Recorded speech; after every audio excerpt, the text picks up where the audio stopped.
మీ TV news కి స్వాగతం. ముందుగా ముఖ్యాంశాలు.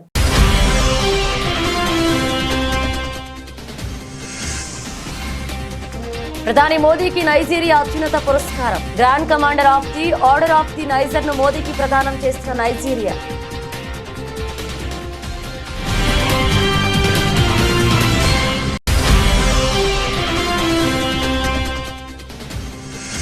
జాతీయ మానవ హక్కుల కమిషన్ చైర్పర్సన్ విజయ్ భారతిని కలిసిన లగచర్ల బాధితులు. పోలీసులు ప్రభుత్వం తమపై దాడులు చేస్తున్నాయని ఫిర్యాదు.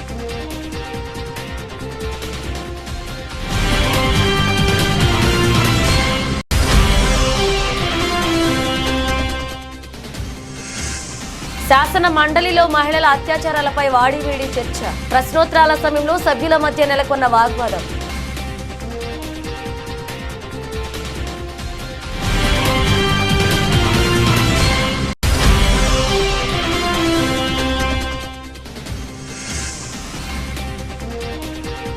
ఫార్మా కంపెనీపై ఎందుకంత ప్రేమ?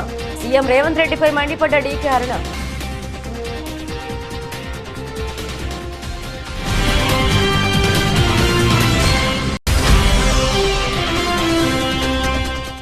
సిద్దిపేటలో నిర్వహించిన సదర్ ఉత్సవాల్లో పాల్గొన్న ఎమ్మెల్యేలు హరీష్ రావు, కొత్త ప్రభాకర్ యాదవ్లు కలిసికట్టుగా ఒకటే సదర్ నిర్వహించాలని మాజీ మంత్రి తలసాని శ్రీనివాస్ యాదవ్ పిలుపు.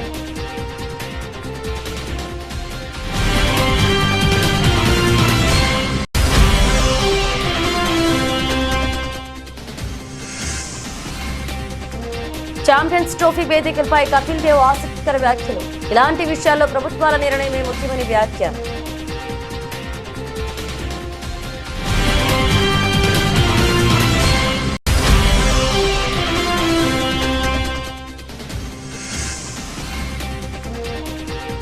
స్టాక్ మార్కెట్ల పతనం, బ్యాంకుల్లో భారీగా పెరిగిన డిపాజిట్లు. 15 రోజుల్లోనే 2.35 లక్షల కోట్లు పెరుగుదల. నైజీరియాలో తన తొలి పర్యటన ముగించుకుని ప్రధాని నరేంద్ర మోదీ G20 సదస్సులో పాల్గొనేందుకు సోమవారం బ్రెజిల్ చేరుకున్నారు. ఇక్కడికి చేరుకున్న తర్వాత G20 శిఖరాగ్ర సమావేశంలో పాల్గొనేందుకు బ్రెజిల్లోని రియో డి జెనీరోలో దిగినట్లుగా ప్రధాని మోదీ సోషల్ మీడియా ప్లాట్ఫామ్ ఎక్స్లో వేదికలో పాల్గొన్నారు. ఈ క్రమంలో సమిట్లో చర్చలు, వివిధ ప్రపంచ నేతల చర్యల కోసం ఎదురు చూస్తున్నట్లుగా చెప్పారు. బ్రెజిల్లో జరిగే 19వ G20 సదస్సులో ట్రోకా సభ్యునిగా ప్రధాని మోదీ పాల్గొంటారు. బ్రెజిల్, దక్షిణాఫ్రికాతో పాటు భారతదేశం G20 ట్రోకాలో భాగం. ఈ రోజు రేపు జరగనున్న శిఖరాగ్ర సమావేశానికి హాజరయ్యే నాయకులతో ప్రధాని మోదీతో పాటు చైనా అధ్యక్షుడు జిన్పింగ్, యుఎస్ అధ్యక్షుడు జో బైడెన్ కూడా ఉన్నారు. చివరి దశలో ప్రధాని మోదీ నవంబర్ 19 నుంచి 21 వరకు అధ్యక్షుడు మహమ్మద్ ఇర్ఫాన్ అలీ ఆహ్వానం మేరకు గయానాలో పర్యటించనున్నారు. 50 ఏళ్ల తర్వాత భారత ప్రధాని గయానాలో పర్యటించడం ఇదే తొలిసారి. संबंधों को मजबूत करने में आपकी निजी प्रतिबद्धता, इसके लिए मैं आपका अभिनंदन करता हूं। मुझे खुशी है कि पिछले वर्ष भारत की अध्यक्षता में नाइजीरिया की पहली बार G20 समिट में गेस्ट कंट्री के रूप में जुड़ा और ये सौभाग्य हमको मिला और हमने मिलकर अफ्रीकन यूनियन को G20 की स्थायी सदस्यता दी। ये मेरे हिसाब से बड़ा ऐतिहासिक काम हुआ है। यह भी खुशी है कि नाइजीरिया को ब्रिक्स में पार्टनर कंट्री का दर्जा दिया गया है। मैं भारत की तरफ से इस महत्वपूर्ण उपलब्धि के लिए भी नाइजीरिया को बहुत बहुत बधाई देता हूँ। यह आपके नेतृत्व में नाइजीरिया की विश्व पटल पर अहम भूमिका का परिचायक है। एक्सेलेंसी, नाइजीरिया के साथ अपनी स्ट्रेटेजिक पार्टनरशिप को हम उच्च प्राथमिकता देते हैं।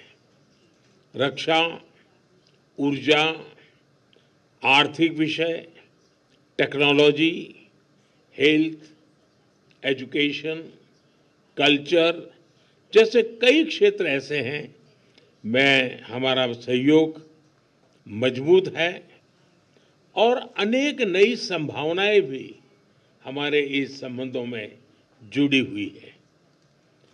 जैसे अभी हमने चर्चा की, आतंकवाद, अलगाववाद, पायरेसी या ड्रग तस्करी जैसी चुनौतियों से निपटने के लिए हम मिलकर काम करते रहे हैं और मजबूती से हम आगे भी करते रहेंगे। భారత ప్రధాని నరేంద్ర మోదీ 5 రోజుల విదేశీ పర్యటనలో భాగంగా తొలుత ఆదివారం నైజీరియాలో పర్యటించారు. ఈ సందర్భంగా భారత ప్రధాని మోదీకి నైజీరియా ప్రభుత్వం తమ దేశ అత్యున్నత పురస్కారమైన grand commander of the order of the నైజర్ను ప్రదానం చేసింది. అబూజులో పర్యటన సందర్భంగా మోదీకి ఈ అత్యున్నత పురస్కారాన్ని అందజేశారు. ఫెడరల్ క్యాపిటల్ టెరిటరీ మంత్రి నైసోమ్ ఏజోనోవో సాదర స్వాగతం పలికి జ్ఞాపికను అందజేశారు. విశ్వాసం, గౌరవానికి గుర్తుగా అబూజా సిటీకి మోదీకి బహుకరించారు. ఇందుకు సంబంధించిన వీడియోను కేంద్ర మంత్రి ప్రహ్లాద్ జోషి సోషల్ మీడియాలో పోస్ట్ చేశారు. కాగా ఆదివారం ఉదయం అధ్యక్షుడి భవనంలోని నైజీరియా అధ్యక్షుడు బోలా అహ్మద్ టినూబుతో ప్రధాని మోదీ సమావేశమయ్యారు. తనకు దేశ అత్యున్నత పురస్కారం అందజేసినందుకు మోదీ కృతజ్ఞతలు తెలియజేశారు. ఇది భారతదేశానికి శతాబ్దాలుగా ఇండియా, నైజీరియా మధ్య కొనసాగుతున్న బంధానికి దక్కిన గౌరవంగా మోదీ అభివర్ణించారు. ఇది కేవలం తనకు దక్కిన గౌరవం కాదని 140 కోట్ల భారతీయుల గౌరవానికి ప్రతీక అని పేర్కొన్నారు. ఆధునిక కవి, స్వర్ణకర్త, సంగీతకారుడు, సామాజిక తత్వవేత్త శ్రీ భక్త కనకదాసు జయంతి సందర్భంగా మాజీ ముఖ్యమంత్రి వైఎస్ఆర్ కాంగ్రెస్ పార్టీ అధ్యక్షులు ఆయన చిత్రపటానికి నివాళులర్పించారు. ఈ కార్యక్రమంలో మాజీ మంత్రి ఉషశ్రీ చరణ్, హిందూపురం వైఎస్ఆర్సీపీ ఇన్ఛార్జ్ టిఎన్ దీపిక, పలువురు వైఎస్ఆర్సీపీ నాయకులు పాల్గొన్నారు.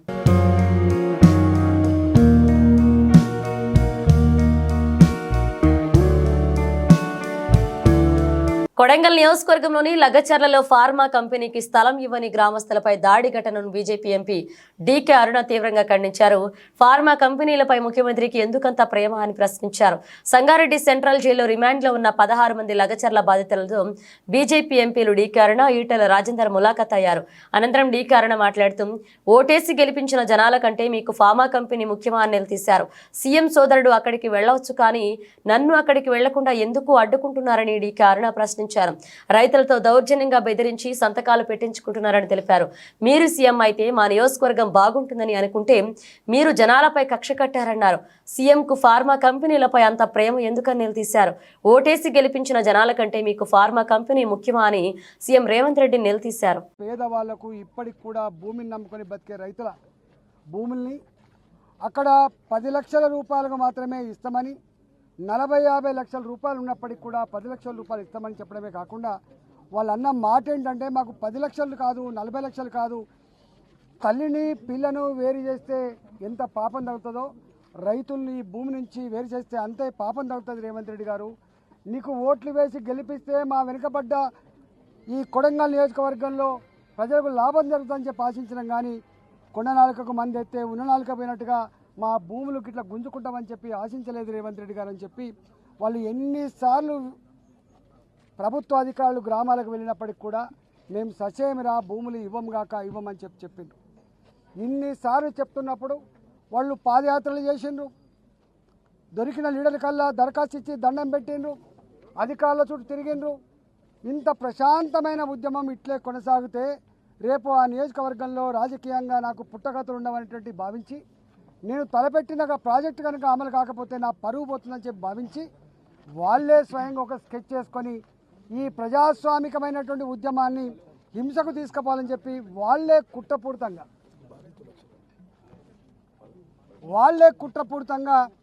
స్కెచ్ చేసుకొని కలెక్టర్ని పట్టుకొచ్చుకొని వాళ్ళే లొల్లి పుట్టించుకొని దాడులు చేసుకొని ఆ దాడుల్ని అడ్డం పెట్టి ఈ దాడులు చేసింది రైతులని, దీనికి కారకులు ప్రజలని చెప్పి వాళ్ళను బూచి చూసి ఇవాళ ఈ విధంగా భయపెట్టించారు.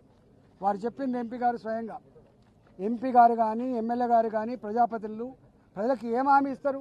మీకు ఆపద వచ్చినప్పుడు, అవసరం వచ్చినప్పుడు మీ కాలుకు ముళ్ళురితే పన్నుతో పీకే సర్వీస్ చేస్తామని చెప్పి చెప్తారు.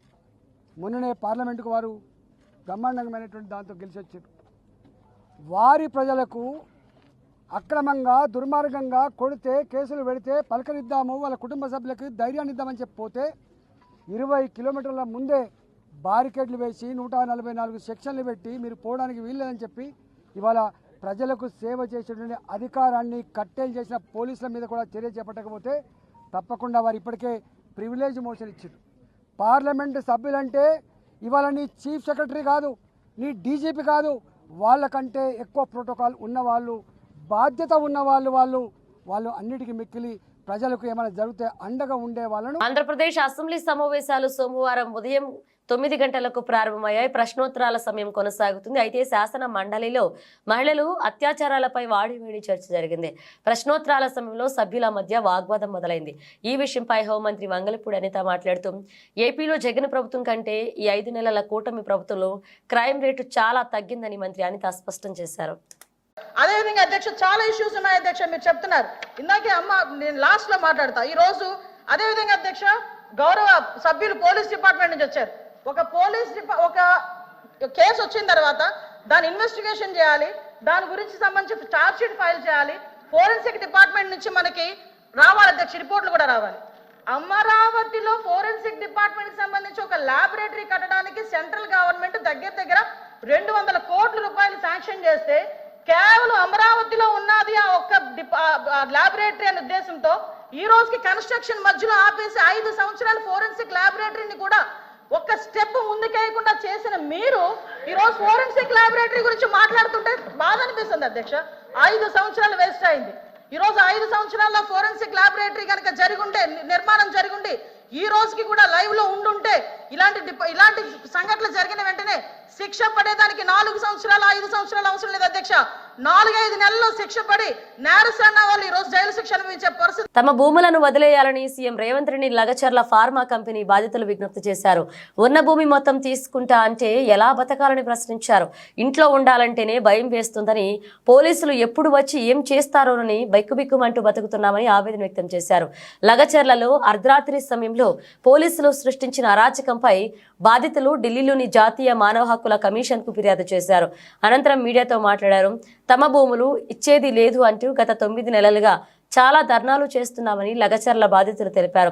తాము ధర్నాలు చేసినప్పుడు సీఎం సోదరుడు తిరుపతి రెడ్డి, కలెక్టర్ సహా ఏ అధికారి రాలేదు, కానీ మొన్న మాత్రం కలెక్టర్ సాధారణ దుస్తుల్లో పోలీస్ సెక్యూరిటీ లేకుండా వచ్చారని పేర్కొన్నారు. దీంతో కొంతమంది పిల్లలు తెలియకుండా దాడి చేశారని చెప్పారు.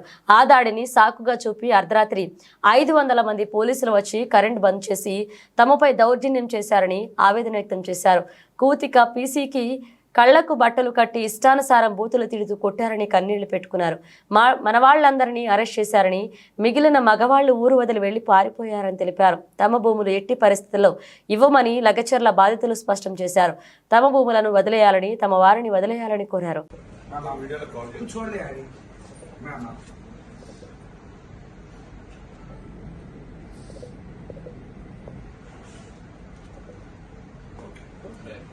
लेके गया, मेरा आदमी को लेके गया, मेरा ससुर को भी लेके गया, मेरा छोटा बच्चा को भी लेके गया। अभी है एक लड़का को भी पकड़ने को जो कोशिश कर रहा है, अभी वो उसको कर रहा है तो भी वो ढूंढ रहा है, अभी उसको पूरा मार डालेगा करके बोल रहा है। हम लोग को बहुत तकलीफ है। ये हमारा जमीन के लिए हम लोग झगड़ा किया था, लेकिन ऐसा करता है करके हम लोग, ये रेवंत रेड्डी ऐसा करता है करके हम लोग नहीं सोचा था, ये ऐसा है करके भी नहीं सोचा था। वो केसीआर था जब हम लोग अच्छा से बस रहा था, हम लोग अच्छा से जी रहा था, लेकिन अभी से ये 9 महीना से हम लोग को तकलीफ है ना, बहुत तकलीफ है हम लोग को। इतना तकलीफ नहीं है, ये खेती करने को नहीं जा रहा है, ये खेती में नहीं करने दे रहा है। ये अभी कितना 8 दिन से हमारा आदमी लोग भी किधर है करके हम लोग देखने को नहीं गया, बच्चा लोग भी किधर है करके देखने को नहीं गया हम लोग। अभी से इतना, मेरा 2 बच्चा है, एक लड़की है, मेरा लड़की रो रहा है, बोलेगा तो हम लोग को बहुत दुख आ रहा है। हम लोग को मेरा बच्चा लोग इतना ही कर रहा है ना, मम्मी मेरे को जमीन मांगता है, मेरा बच्चा लोग हमारा घर में आने का, हम लोग किसका चोरी नहीं करने गया। 6 एकड़ है, 6 एकड़। क्या खेती करते हैं उसमें? चावल बिकता है, जेवारी बिकता है, और तूर बिकता है, सब बिकता है। नहीं आने देना है हम लोग को, हमारा जान जाएगा तो जाएगा, लेकिन हम लोग फार्मा कंपनी को जमीन नहीं देगा। हम लोग बहुत मिलने को कोशिश किया है, लेकिन हम लोग को मिलने नहीं, उधर गया तो भी हम लोग को मिलने नहीं दिया, उधर से धक्का मार के हम लोग को भगाया। हम लोग को, हमारा बच्चा लोग हम लोग को, हम अच्छा रहेगा तो हम लोग भी अच्छा रहेगा। उनके लिए पैदा किया था कि हम लोग को, उनको मारने के लिए पैदा किया था कि हम लोग, वो पुलिस वाले को रात को छोड़ता है और मारता है और हमारा जमीन भी खोजता है क्या। చంద్రబాబు ప్రభుత్వంలో తలసరి ఆదాయంలో ఏపీ 18వ స్థానంలో ఉందని మాజీ ఆర్థిక మంత్రి బుగ్గన రాజేంద్రనాథ్ రెడ్డి అన్నారు. ఈ విషయమై ఆయన మీడియాతో మాట్లాడుతూ వైఎస్ఆర్ కాంగ్రెస్ హయాంలో రాష్ట్రం 15వ స్థానంలో ఉందని తెలిపారు. టీడీపీ కూటమి నేతలు ఎంతో నిర్లక్ష్యంగా అబద్ధాలు మాట్లాడుతున్నారని మండిపడ్డారు. నిమ్మల రామానాయుడు కొత్త అకౌంటింగ్ సిస్టమ్ చెప్తున్నారని విమర్శించారు. 2018-19 అండి, ఇది ఎక్కడి నుంచి వచ్చింది? Ministry of statistics and programme implementation, government of India, MoSPI ప్రకారము 2018-19లో ఆంధ్రప్రదేశ్ రాష్ట్రంలో పర్ క్యాపిటల్ ఇన్కమ్ ఒక్కొక్క వ్యక్తికి సంబంధించిన ఆదాయం ఏదైతే ఉందో 1,54,031 రూపాయలు ఆంధ్ర రాష్ట్రానికి 18వ స్థానంలో ఉన్నామండి. 18వ స్థానంలో 2022-23కి వచ్చేటప్పటికి 1,54,031 రూపాయలు కాస్త మాకు పరిపాలన రాదు కదండి, మీకే కదా పరిపాలన వచ్చేది. 2,19,881 రూపాయలకు పెరిగి మనం 15వ స్థానానికి పెరిగినాం. 18వ స్థానం నుంచి 15వ స్థానానికి ఎందుకు? మీ టైంలో 1,54,031 రూపాయలు ఉండగా మా టైంలో 2023కే 2,19,800 అంటే 2,20,000 రూపాయల నుంచి ఉంది. కానీ రాలే. ఎంత అన్యాయం అండి, ఏం చెప్పాలనో ఏమో దేవుడా. నేను చెప్తే కదా, పడుకున్న తోలనైతే మనం లేపొచ్చు కానీ నటించే తోలు ఇది కాక ఇంకా నెక్స్ట్ మళ్ళా ఉండండి సమయం. ఎందుకంటే పెద్ద ఆయన యనమల రామకృష్ణ గారు మాట్లాడినారు. ఆయన ఏమంటారంటే, యనమల రామకృష్ణ గారు ఏందేందో కౌన్సిల్లో ఎట్లా చెప్తాడు. ఆయన మళ్ళీ ఎంత అనుభవం ఉంది ఆయనకు. ఏమంటాడు తెలిసిన? 14 లక్షల కోట్ల అప్పు ఉందంట ఇప్పుడు కూడా. మళ్ళా మరి ముఖ్యమంత్రి చెప్తున్నాడు 9,74,000 కోట్లని, నువ్వు ఈ పక్క హౌస్లో కూర్చొని 14 లక్షల కోట్లని మీరు చెప్తారు. ఏందండి ఇది? నాకు అర్థంగా. ఏదో ఒక్కటి కూర్చొని ఒక మీటింగ్ పెట్టుకొని డిసైడ్ చేసుకోండి ఏదో ఒకటి. ఎందుకు ఇక్కడ ప్రజలంతా సతాయిస్తారు ఊరికే? ఎందుకు తెలిసిన? రామకృష్ణ గారు లెక్క ఈయన ఇంకా విచిత్రమైన లెక్క. ఏమంటాడు తెలిసిన? ఈయన వాల్యూమ్ 5లో మీరు చూడండి. వాల్యూమ్ 5 ఇప్పుడే చూపిస్తుంది కదా ఎంత వస్తుంది వాల్యూమ్ 5లో. ఆయన చెప్పే ప్రకారం వాల్యూమ్ 5 చూడండి. వాల్యూమ్ 5లో 14 లక్షల కోట్లు ఎక్కడ లేదండి. వాల్యూమ్ 5లో ఉండేది 1,54,000 కోట్లే ఉండేది. రాష్ట్రంలో హైడ్రా కూల్చివేతలు మళ్లీ కొనసాగుతున్నాయి. సంగారెడ్డి జిల్లాలో సోమవారం ఉదయం మరిన్ని కూల్చివేతలను మొదలుపెట్టాయి. అమీన్పూర్ మున్సిపాలిటీ పరిధిలోని వందనపురి కాలనీలో 848 సర్వే నంబర్లో ఉన్న నిర్మాణాన్ని నేలమట్టం చేశాయి. భారీ యంత్రాలతో రంగంలోకి దిగిన హైడ్రా అధికారులు అమీన్పూర్ పరిధిలోని పలు నిర్మాణాన్ని కూల్చివేశారు. ఈ క్రమంలో ఉద్రిక్త పరిస్థితులు తలెత్తకుండా ఉండేందుకు సమీపంలో పెద్ద ఎత్తున పోలీసులు మోహరించారు. కాగా రహదారిని కబ్జా చేసి నిర్మాణాలు చేపడుతున్నారని కాలనీ వాసులు ఇచ్చిన ఫిర్యాదు మేరకు చర్యలు తీసుకుంటున్నట్లుగా హైడ్రా అధికారులు చెబుతున్నారు.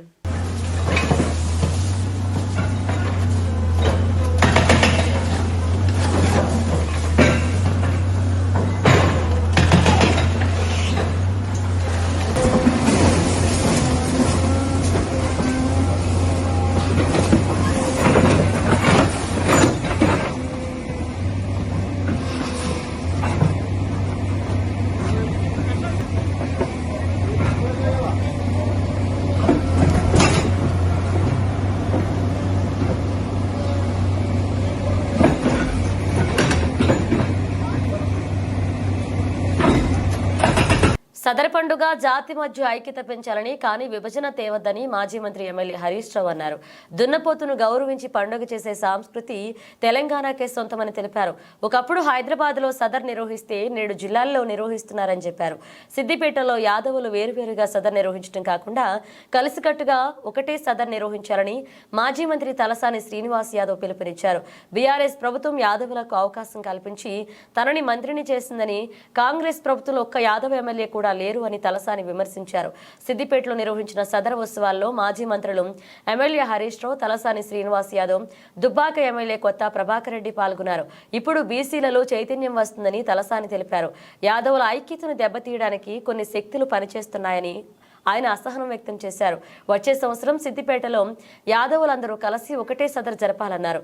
మనం ఐక్యంగా ఉంటే ప్రభుత్వాలను కిందికి దిగొచ్చి శక్తి మనకుందన్నారు. హరీష్ ను జీవితంలో మనం మర్చిపోవద్దన్నారు. ఒకప్పుడు సదర్ అంటే హైదరాబాద్, హైదరాబాద్ అంటే సదర్. ఈ భారతదేశంలో సదర్ ఎక్కడ జరగదు. సదర్ పుట్టింది హైదరాబాద్ లో, సదర్ జరిగేది హైదరాబాద్ లో. ఆ సదర్ ఇవాళ మన సిద్దిపేటకు రావడం నిజంగా చాలా సంతోషంగా ఉంది. తమ్ముడు అజయ్ పోయిన సంవత్సరం సదర్ ను సిద్దిపేటలో నిర్వహించి మళ్ళీ ఈ సంవత్సరం కూడా దాన్ని కొనసాగించినందుకు అజయ్ని సహకరించిన వారందరినీ నేను మనస్ఫూర్తిగా అభినందిస్తా ఉన్నా. ముఖ్యంగా మరి ఈ సదర్కు మన హైదరాబాద్ షాన్ యాదవ్ల ఆత్మగౌరవ ప్రతీక మాజీ మంత్రివర్యులు ఉమ్మడి ఆంధ్రప్రదేశ్ లోనే యాదవ్లకు పెద్ద దిక్కుగా ఉన్నటువంటి తలసాని శ్రీనివాస్ యాదవ్ గారు రావడం నిజంగా మనందరికీ చాలా సంతోషం. ఇందాక అజయ్ అన్నట్టు మనం సదర్ చూడాలని ఈ రోజు సదర్ ఉత్సవాలు యాదవులంటే నీతికి నిజాయితీకి మారు పేరు. ఒక మాట ఇచ్చిండ్రంటే ఆ మాట మీద నిలబడేటువంటి జాతి యాదవ జాతి. 364 రోజులు కాయ కష్టం చేసి పాడి పశువులతోని ఎప్పుడు చూసినా పొద్దున్న లేస్తే సాయంత్రం వరకు మన వృత్తి మీద ఆధారపడేటువంటి జీవితాలు. దీపావళి పండుగ వచ్చిందంటే ఒక్కరోజు సదర్ ఉత్సవాలు చేయాలని మన పూర్వీకులు పెద్దలు హైదరాబాద్లో నిర్ణయం చేశారు. వారి యొక్క పరంపర 60-70 సంవత్సరాల నుంచి హైదరాబాద్లో కొనసాగుతుంది. ఈ సదర్ కార్యక్రమాలు చేస్తే అన్ని వర్గాల ప్రజలు కూడా మనకు సహకరిస్తారు. ఒక యాదవులే కాకుండా ఇతర కులాల వాళ్ళు కూడా దీన్ని బ్రహ్మాండంగా కోఆపరేట్ చేస్తారు. కాబట్టి వరంగల్ జిల్లా నెక్కొండ వ్యవసాయ మార్కెట్లో భాగ్యలక్ష్మి గ్రామైక్య సంఘ ఆధ్వర్యంలో వరిధాన్యం కొనుగోలు కేంద్రాన్ని టీపీసీసీ సభ్యులు సొంటిస్ రెడ్డి, రంజిత్ రెడ్డి, వ్యవసాయ మార్కెట్ చైర్మన్ రావుల హరీష్ రెడ్డి ప్రారంభించారు. ఈ కార్యక్రమంలో టీపీసీసీ సభ్యులు రంజిత్ రెడ్డి మాట్లాడుతూ తెలంగాణ ప్రభుత్వం ప్రజలకు రేషన్ షాపులో సన్నబియ్యం అందించాలనే ఉద్దేశంతో సన్న రకం వడ్లకు మద్దతు ధరతో పాటు అదనంగా 500 రూపాయల బోనస్ ప్రకటించిందన్నారు. రైతులు ఆరుగాలం పండించిన పంటను తేమ శాతం 17 లోపు ఉండే విధంగా చూసుకుని తాలు లేకుండా మార్కెట్ కు తీసుకొచ్చి మద్దతు ధర పొందాలన్నారు. మార్కెట్ చైర్మన్ రావుల హరీష్ రెడ్డి మాట్లాడుతూ రైతులు వరి పొలం పూర్తిగా కోతకు వచ్చిన తర్వాతే తేమ తాలు లేకుండా చూసుకుని వడ్లను మార్కెట్ కు తీసుకువచ్చి మద్దతు ధర పొందాలని సూచించారు. ఈ కార్యక్రమంలో మార్కెట్ సెక్రటరీ, ఐకేపీ అధికారులు, మార్కెట్ డైరెక్టర్లు, రైతులు పలువురు పాల్గొన్నారు. తెలంగాణ రాష్ట్ర వ్యాప్తంగా తెలంగాణ రాష్ట్ర ప్రభుత్వం మరి సన్న వడ్లు కొనాలి, ప్రజలందరికీ కూడా మరి సన్న బియ్యం అందించాలని ఒక ఉద్దేశంతో రాష్ట్ర వ్యాప్తంగా కూడా ఈరోజు ధాన్యం కొనుగోలులో మరి సన్న వడ్లకు బోనస్ ఇస్తూ 500 రూపాయల బోనస్ ఇస్తూ మరీ ప్రోత్సహిస్తుంది. ముఖ్యంగా రైతులందరూ కూడా రాబోయే రోజుల్లో సన్న బియ్యానికి సన్న వడ్లకే ప్రాధాన్యత ఇచ్చి మరి దొడ్డు వడ్లు వేయకుండా సన్న వడ్లు వేసే విధంగా ప్రోత్సహించాలనేదే ముఖ్య ఉద్దేశం. అంతేకాకుండా ఈరోజు రైతులందరూ కూడా మరి హార్వెస్టర్లతో వెంటనే కోసి మరి కళ్ళాలకు తీసుకొస్తున్నారు. కొంచెం వాటిని ఆరబెట్టే విధంగా మంచి మ్యాచర్ వచ్చే విధంగా ఉంటే మరి సరైన రేట్ వస్తుంది.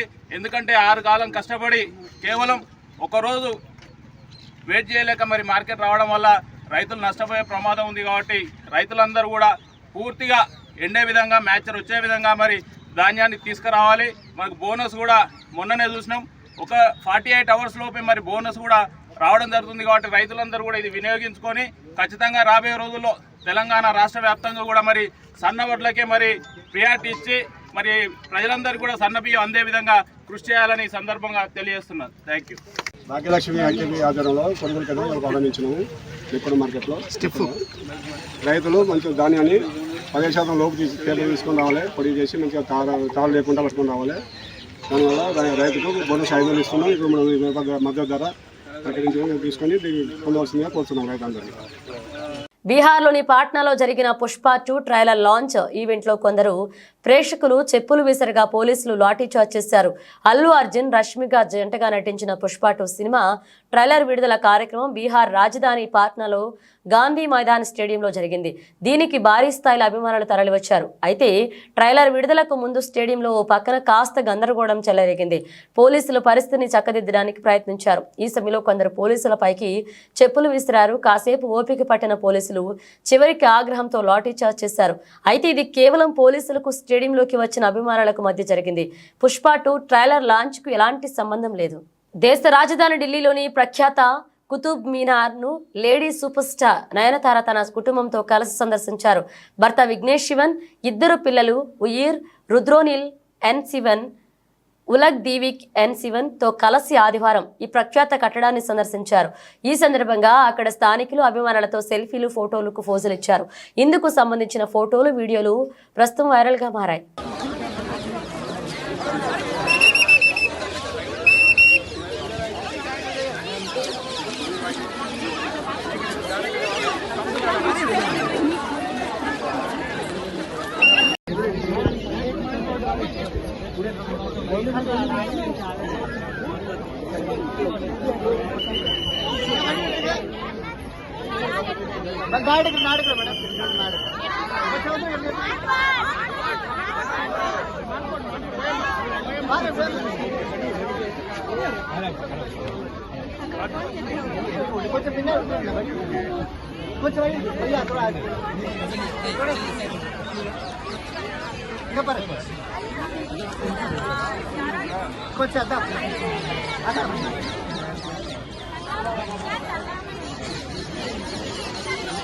వచ్చే ఏడాది ఫిబ్రవరి, మార్చిలో జరగనున్న champions trophy 2025 tournament Bharat, Pakistan మధ్య దౌత్య సంబంధాలను మరింత అగాధంలోకి నెడుతుంది.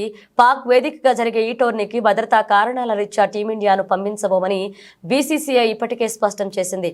బీసీసీఐ వైఖరి నచ్చని పాకిస్తాన్ భారత్ను రెచ్చగొట్టేలాగా ట్రోఫీ టూర్ను పీఓకేలోని పాక్ ఆక్రమిత కాశ్మీర్ పలు వేదికల్లో నిర్వహించేందుకు షెడ్యూల్ను రూపొందించింది. దీనిపై బీసీసీఐ తీవ్ర అభ్యంతరం వ్యక్తం చేయడంతో ఈ షెడ్యూల్ను ఐసీసీ నిలుపుదల చేసింది. పీఓకేలోని వేదికలు లేకుండా కొత్త టూర్ షెడ్యూల్ను శనివారం విడుదల చేసింది. ఈ నేపథ్యంలో టీమిండియా మాజీ దిగ్గజం కపిల్ దేవ్ ఆసక్తికరమైన వ్యాఖ్యలు చేశారు. ఐసీసీ ఛాంపియన్స్ ట్రోఫీ వేదికలు, భారత్ పాకిస్తాన్ మ్యాచ్ జరిగే అవకాశాలపై కపిల్ దేవ్ తన ఆలోచనలు పంచుకున్నారు. భారత జట్టును పాకిస్తాన్కు పంపించడం లాంటి నిర్ణయాలు ప్రభుత్వాలే తీసుకోవాలని ఆయన అభిప్రాయపడ్డారు. దేశీయ స్టాక్ మార్కెట్లు సోమవారం భారీ నష్టాలతో మొదలయ్యాయి. ఈ క్రమంలో ప్రధాన బెంచ్ మార్క్ సూచీలు మొత్తం దిగువకు పయనిస్తున్నాయి. ప్రారంభ ట్రేడింగ్ లో అన్ని సూచీలు గ్రీన్ లో ప్రారంభమయ్యాయి. కానీ ఆ తర్వాత సెన్సెక్స్, నిఫ్టీ ఎరుపులోకి జారుకున్నాయి. దీంతో మిగతా సూచీలు కూడా రెడ్ లోకి మారాయి. ఈ నేపథ్యంలో ఉదయం 9:53 నిమిషాల నాటికి సెన్సెక్స్ 421 పాయింట్ల నష్టంతో 77,159 స్థాయిలో ఉండగా, నిఫ్టీ 137 పాయింట్లు తగ్గి 23,396 పరిధిలో ఉంది. మరొక వైపు బ్యాంక్ నిఫ్టీ 68 పాయింట్ల లాభపడి 50,249 స్థాయిలో ఉండగా, నిఫ్టీ మిడ్ క్యాప్ 100 సూచి 152 పాయింట్లు నష్టపోయింది. దీంతో మదుపర్లు కొన్ని నిమిషాల్లోనే ₹1,00,000 కోట్ల నష్టపోయారు. బులెటిన్ ముగించే ముందు హెడ్లైన్స్ మరోసారి.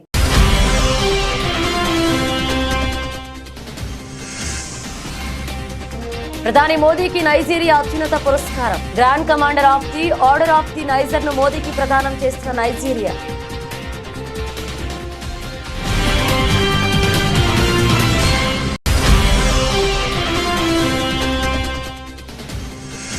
జాతీయ మానవ హక్కుల కమిషన్ చైర్పర్సన్ విజయ్ భారతిని కలిసిన లగచర్ల బాధితులు. పోలీసులు, ప్రభుత్వం తమపై దాడులు చేస్తున్నాయని ఫిర్యాదు.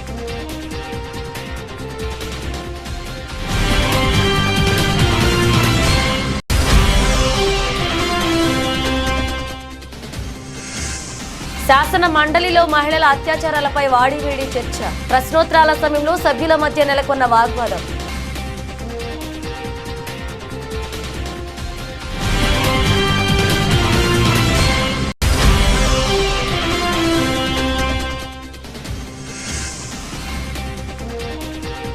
ఫార్మా కంపెనీపై ఎందుకంత ప్రేమ? సీఎం రేవంత్ రెడ్డిపై మండిపడ్డ డీకే అరుణ.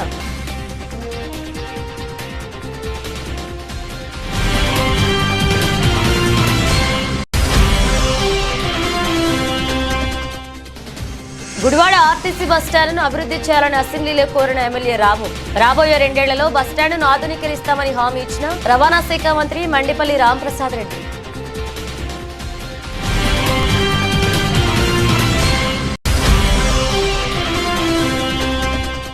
సిద్దిపేటలో నిర్వహించిన సదరు ఉత్సవాల్లో పాల్గొన్న ఎమ్మెల్యేలు హరీష్ రావు, కొత్త ప్రభాకర్ యాదవ్లు కలిసికట్టుగా ఒకటే సదరు నిర్వహించాలని మాజీ మంత్రి తలసాని శ్రీనివాస్ యాదవ్ పిలుపు.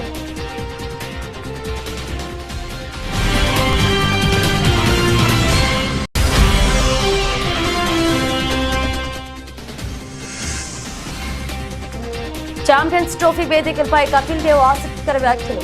ఇలాంటి విషయాల్లో ప్రభుత్వాల నిర్ణయమే ముఖ్యమని వ్యాఖ్య.